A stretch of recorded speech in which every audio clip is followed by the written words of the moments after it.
ایک صاحب جو حالات بہت حرام سن، کوئی حد بچنا تھی، کافی مشکلات میں گزارا ہو رہا تھا۔ ایسے میں دماغ میں خیال آیا کیوں نہ کوئی جن قابو کیا جائے اور اس کو استعمال کر کے دولت کمائی جائے۔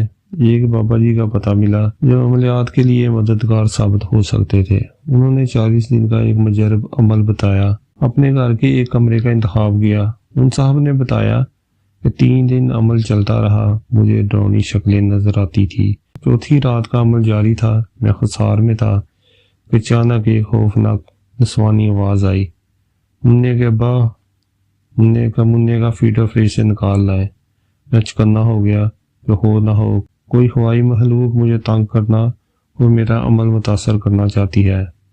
بابا جی نے تاکید کی تھی جیسے بھی حالات ہوں حصار نہیں توڑنا، وہاں جان کا خطرہ ہو سکتا ہے۔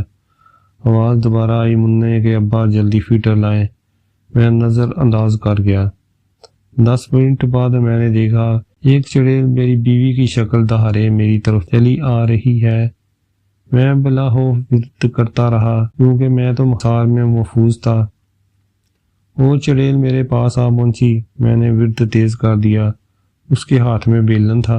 میں پوری ہمت سے بولا، جا بھاگ جا چڑیل کہیں کی، تو میرا کچھ نہیں بگاڑ سکتی۔ بس اتنا کہنا تھا، وہ چڑیل حصار کے اندر گھس آئی اور دن دنا دن بیلن سے مجھے پیٹنے لگی۔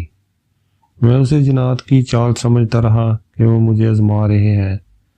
جب میں چڑیل سے مار کھا رہا تھا تو میں نے دیکھا کہ حصار کے باہر کھڑے سارے جنات پیٹ پکڑے زور زور سے ہنس رہے تھے۔